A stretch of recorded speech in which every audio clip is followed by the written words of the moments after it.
Hello YouTube, this is Morgan Airspeed Prime here at my next Legend of Korra episode review. This one's going to be for Book 4 Balance, Episode 5, Enemy at the Gates, K405. So yeah, first of all, happy Halloween to anyone out there. Uh, I suppose it's interesting that because Korra's gone digital, it's one of the only shows that is actually releasing an episode on Friday Halloween. Turtles has gone off doing something on another one of its breaks that has happened for no reason. But Korra, because it's gone digital, can just put out episodes because they're being released digitally as opposed to on the TV. So that's cool that we don't have to take a break for Halloween, that we can actually get an episode on Halloween. So that's pretty nice. But yeah, the episode, Enemy at the Gates, pretty good. I really liked it. Once again, continues the really good start to this book. It's just been really solid so far. Something big has happened in every episode. With this one, we got Korra meeting Kuvira. We got loads of stuff in this episode. We got Bolin kind of realizing that Kuvira is kind of not who he thinks she is, and Varrick kind of also feeling the same way. Plus some other stuff as well with the kind of cliffhanger ending. So lots of stuff happening, and then let's not forget the Asami side of the episode as well, with Hiroshi coming back into things. So tons of stuff to talk about in the episode. I'll start off with the Asami stuff since it was definitely the most self-contained.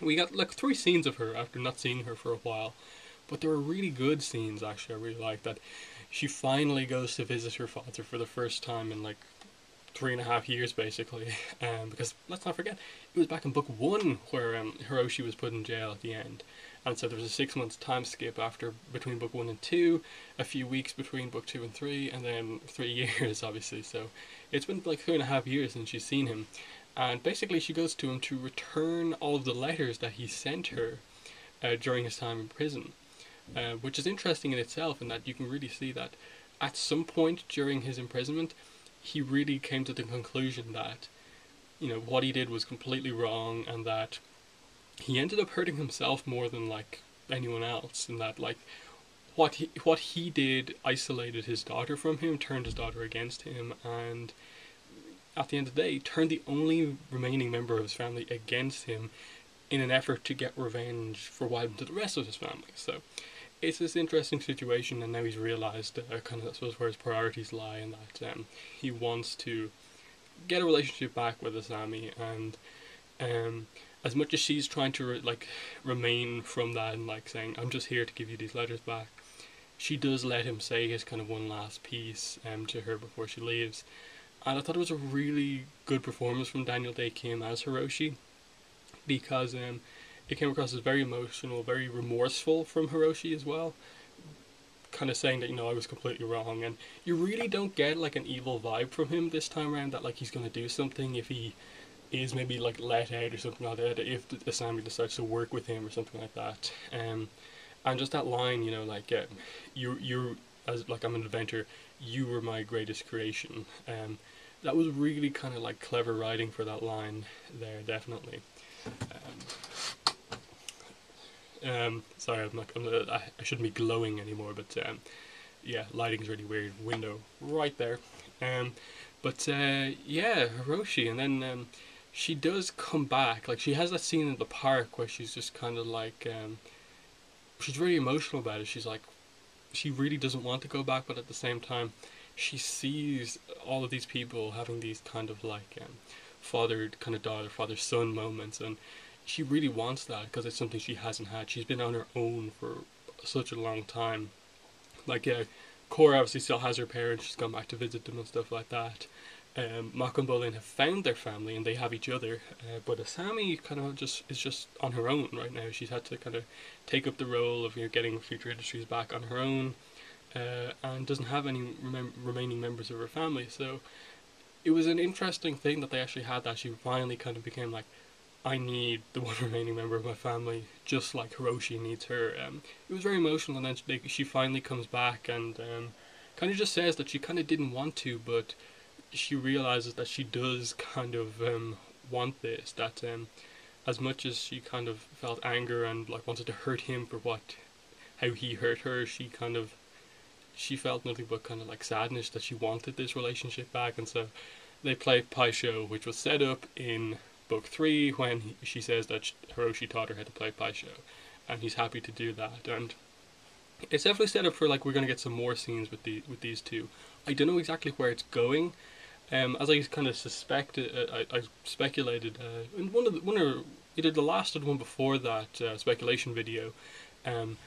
Maybe what's going to happen is that Varrick will be forced to make this technology, weaponize the spirit vines for Kuvira, and Hiroshi will basically be called into action. Like Asami maybe has an idea, doesn't quite have a plan, and she needs her kind of master inventor genius father to help her kind of, and together maybe they can make some technology that can counteract the spirit vines or something like that, make it themselves, and that will be what stops the kind of Kuvira's technology.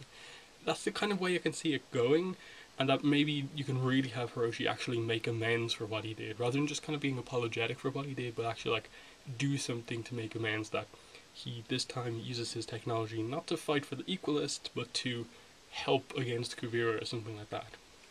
Sounds really cool. Definitely wonder how many more scenes we're going to get, and how exactly Asami becomes involved in all of this, because we know from the clips coming up that Asami at some point, Korra goes back to Republic City in her new outfit, and she encounters Mako and Asami, and they're defending Wu, and something's happening there. So I'm not really sure how the show even gets there right now. It seems to be pointing in one direction, but it apparently goes in another. We don't know what episode that is even. But yeah, some of the other parts of the episode. Obviously the clip that we got, the preview clip for this episode, was the army arrives at Zaofu, last remaining place to go, last remaining part of the Earth Empire they need, and she brings the whole army there, but is sending Bolin in kind of first, to as she says, just like Sue trusts him. We'll use kind of like a known, kind face, saying our philosophy to get her to join us. And that doesn't end up working. And you also have more questioning from Bolin, which was actually pretty cool. Just the fact that, why do we have the army here if we're trying to just kind of peacefully make them join us? And she's like, she does that whole brush off thing, and it's just to show strength. You're here for peace, and she constantly has to do that around Bolin. Like, there's these blatantly obvious things that are kind of showing that we're here for a lot more than peace if this doesn't go right. And she's just explaining them away to Bolin, and it's just interesting the way it works, especially in the big meeting. So yeah, you get to that scene where you have the two groups on kind of either side of the room. You have the remainder of the Bei Fong family there, apart from Batar Jr. Then you have Batar and Kuvira on one side, and Bolin is on their side, but he's in the middle trying to defuse the situation. He has this kind of argument with Opal, and that was really interesting in that, like, she points out that he doesn't know, like, as much as you help these people, what happens when you leave? They become slaves. We know this, we've experienced it, because she's travelled the world as an airbender, obviously. And Bolin gets really angry about this, and kind of shouts her down, and you can really see that he kind of doesn't want to believe what everyone's saying about Kuvira, but it is true. And then eventually the scene cuts away from there. He doesn't help the situation, where Sue still doesn't want to join her, and then he's kind of just like talking in the back, like, wait, what does happen? He asks Kuvira, what does happen? And she's just like, yeah, look, they're part of my empire, I make them do what I need to do. And again, she doesn't specifically say, like, I make them slaves, but she doesn't deny it either.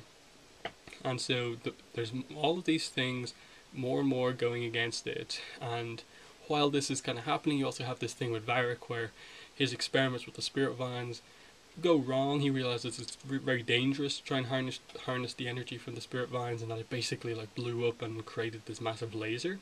Which the obvious comparison is between this laser and the things that the blast that Rava, Vatu, Korra, and Unavatu fire out. So it's basically that, and Kuvira wants to use that as kind of technology. So that'd be really cool if at some point, Kuvira's army has lasers on them. That'd be cool to see. Yeah, and then obviously he decides to basically get rid of this development. Like, we're not going any further. It's too dangerous. We can't do this. And Kuvira threatens him pretty harshly, like, um, the metal around his neck, she crushes it, about to choke him, and then drags him over the train over the train tracks as it's moving, and basically forces him to continue. And you have he saves Zhu Li as this is happening, and that was a really kind of interesting moment where he's not as strong as Zhu Li, but he pulls her up anyway and saves her. And then you have that moment where it looks like they're about to kiss, and there's like something more there than just like assistant and kind of inventor. And then Varrick just suddenly snaps back into like who he normally is. He was just like, I need someone else to clean this up with me. And obviously that leads into later with what Zhu Li does. But yeah, it was just a interesting moment in that, like, you see that as much as kind of Kuvira can manipulate people, she really doesn't try that hard to hide what she's doing, because really she can't. Like, she has a whole army there. She can't hold on to Bolin that hard the way she has it right now. And yeah, just the way it kind of ends up working out is that, obviously Bolin and Varrick kind of both come to each other and just like, I just found out, so did I. Kuvira's crazy, and they agree together, and then they go to leave, and they said they're going to infiltrate Zaofu and like save everything or something like that. But Batar notices this and comes after them, and that's cool if that's going to be like one of those kind of side plots. While Korra is fighting Kuvira or something like that. Well, Korra's main enemy is going to be Kuvira. Bolin's main enemy is going to be Batar Jr. That would be a really cool thing if like that ends up being the kind of way the fights go down. That maybe Mako and Bolin eventually join back up and take down Batar Jr. or something like that. But that seems to be what was set up here. And yeah, really cool fight scene, actually, getting to see Zhu Li fight in one of these new mecha tank things. You can see the Varrick, as much as he's a good inventor and knows how to design this sort of stuff, isn't great at using it. And then Zhu Li's like a master at using it, and then Bolin's okay, but he's better as a normal bender. And yeah, nearly took out the other two guys on his own, basically, with lava bending, which was really cool to see that he has actually developed that skill enough to where it's like, okay, I need the power, I'm going to go lava bending. But obviously to save Varrick, he gives himself up. And this is a cool team up because it has been a thing since season 2 that these two are kind of friends. Like, Varrick has helped Bolin, hasn't helped his brother so much, but he has kind of always been very friendly to Bolin. And yeah, that's going to be interesting to see where exactly that goes, because by the end of the episode, the situation you have is that Bolin's going to be sent off to this kind of special camp to kind of change him. Like, you get the sense that some sort of brainwashing that's going to happen. Zhu Li, in front of Varrick, basically pledges her allegiance to Kuvira over Varrick, and Kuvira agrees, and basically Zhu Li is now her assistant as opposed to Varrick's, while Varrick is taken off to continue the Spirit Vine research under even tighter security. So that's going to be cool. It seems like Varrick has this plot now where he thinks, as far as he's aware, Zhu Li has betrayed him, and that's his kind of person who's always been by his side gone. And now who does he have really on his side, since he's on Kuvira's side basically as well. So it's Bolin, and what's Bolin going to do off on his own?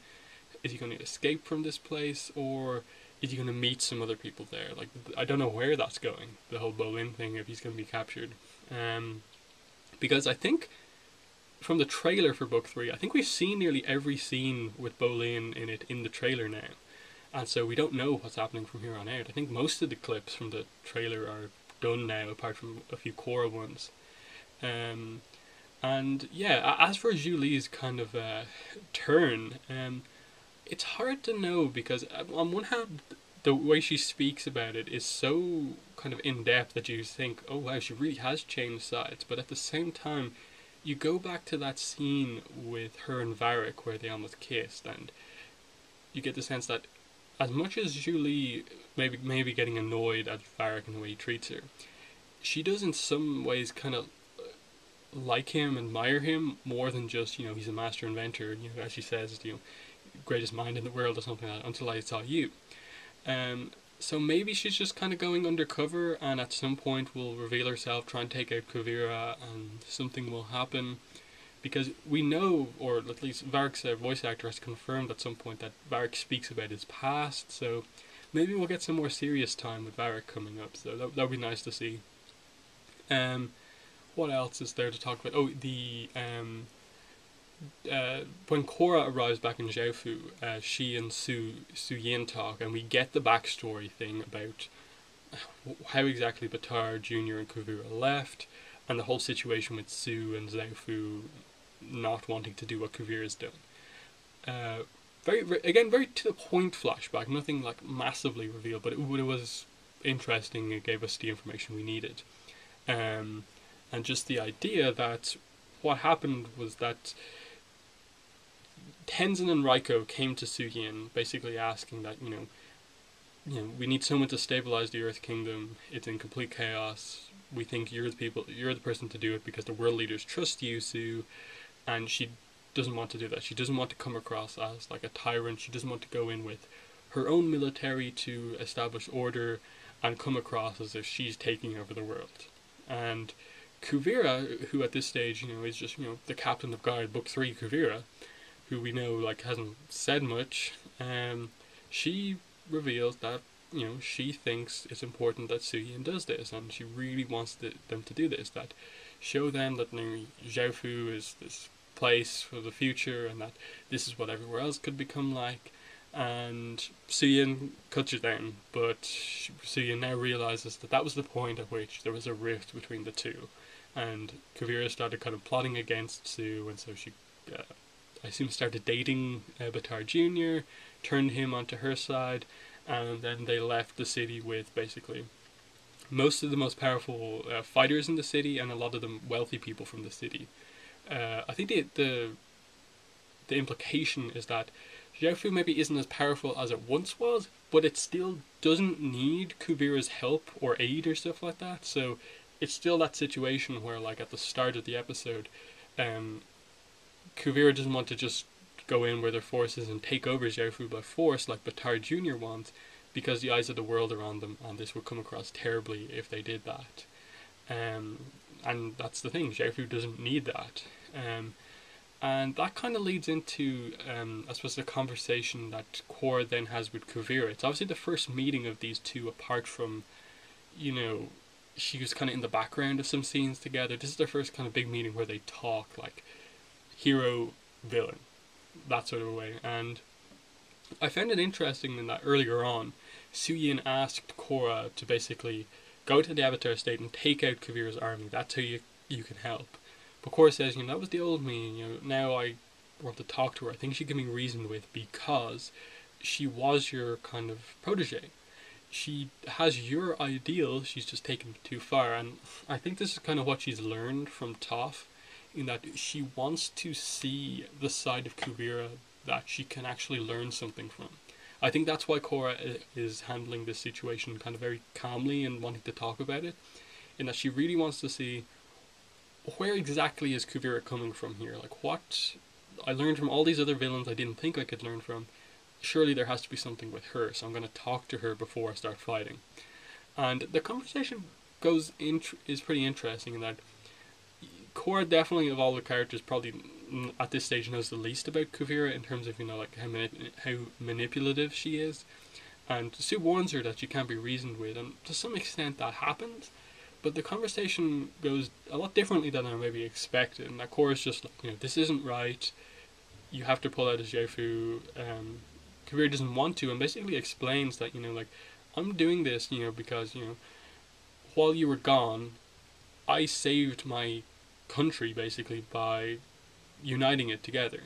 And why should I stop at the last hurdle and treat Zaofu differently than any of the other places? Now, that logic sort of works, but it doesn't really, because of what she actually does to all of these places. And maybe when Korra realizes what Kuvira actually does, how cruel she is to the people, maybe if she sees what she's going to do to Bolin or something like that, or with the setup for the end of the episode, what she does to Su, Wei, and Wing, maybe something will happen from there. But it's a still very interesting conversation the way it goes, and that Korra basically says, you know, like Kuvira says, you know, I made some hard choices, and you're gonna have to deal with that. And Korra kind of relates to the Kuvira here in that, you know, people hated me when I made some harsh choices. Obviously, spirit portals being open is the kind of big one, um, and she kind of is relating to Kuvira here in that in the sense of, you know, like when I left the spirit portals open, you know, I did it because I felt like it was good for the rest of the world, even though it caused people problems. And, you know, she hasn't been back to Republic City, so maybe she doesn't know that that whole situation has been resolved, and she was actually correct in doing that, and that the world has become a better place because of that. But maybe she's also thinking that maybe to some extent letting Kuvira do this and take over the world isn't such a bad thing, in the sense of like, if I just let her basically be the new Earth Queen, is she gonna be that big of a tyrant? Like, as much as maybe she's kind of like, in taking over the world and she's mad about power, maybe it wouldn't be such a bad thing. Like, is it that worse of a situation than with Queen Hu Ting? I don't know. Maybe that's what Korra's thinking, but I think at some point she's going to see like some really bad side of Kuvira and realize she needs to stop her. But yeah, one point about a previous scene actually I want to mention is just when Zhu Li talks to Kuvira, I think at that moment you see Kuvira's weakness as well. Because if Zhu Li really is still loyal to Varrick and is kind of going undercover a bit, like, okay, I can't be out of action, Zhu Li's thinking.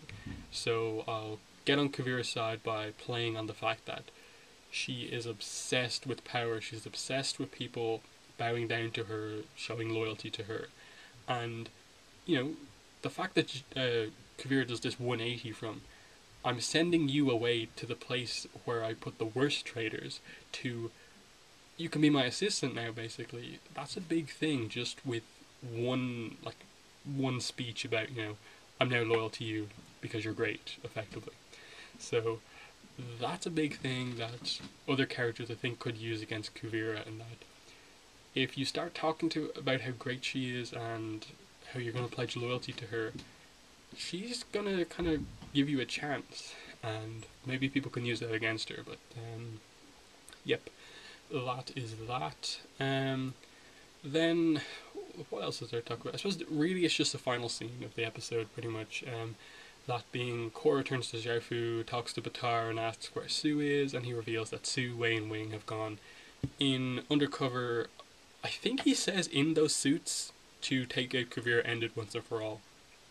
And this is obviously after Korra has somewhat negotiated like a ceasefire that, you know, like, until you talk to Sue I won't do anything. Until you come back and speak to me again I won't do anything. And so, you know, technically in this situation you have that Sue is kind of starting this battle here, and maybe that's exactly what Kuvira wants, in that she's done this situation where like she's not going to act until Sue acts first, and that's what Sue is doing here. And the second Sue starts a fight, that warrants Kuvira to retaliate with her whole army, and that way to the press it comes across as like Zaofu tried to rebel against the whole Earth Empire, shut down by the great uniter Kuvira. And that's going to be interesting what happens next, just regards to, like, we know from a clip from the trailer that at some point it looks like Wei, Wing and Sue are captured, and Zaofu maybe falls and they all retreat to Republic City or something like that happens. Either way, next episode looked like it's going to be really strong, with some cool action. A lot of mystery around, you know, what exactly is going to happen with Bolin, where's he going, you know, is Zhu Li undercover, what's Korra going to do, how's she going to handle Kuvira, and like when is it going to be the big turning point where she realizes that maybe she can't fully reason with Kuvira, when are Mako and Wu going to come back into the story, what exactly is going to happen with Asami and Hiroshi apart from just, you know, father-daughter reunion. Like, is there a plot relevance to these characters coming back together, and stuff like that, or what are the world leaders doing, where are the Air Kids going next, is Opal going to do anything now that maybe Bolin, she doesn't see Bolin around anymore, where's Kai, a lot of like questions, mysteries, and I like that this stuff is happening in every episode, but there's also questions that still haven't been answered yet. So really strong episode, I felt, and yeah, just the season has got off to such a good start. and it looks like the quality is going to continue, and that's just a huge thing to say about the final season, that it's managed to do this so strongly. So yeah, super impressed so far with the start of book 4. Definitely check out the Avatar Online podcast Korra Roundtable on Sunday, where myself and some of the other hosts will discuss this episode in even more depth than I did here. Then check out my written review of this episode on Monday. I'll have that out. Yeah, that's been the video. Thanks for watching, and bye.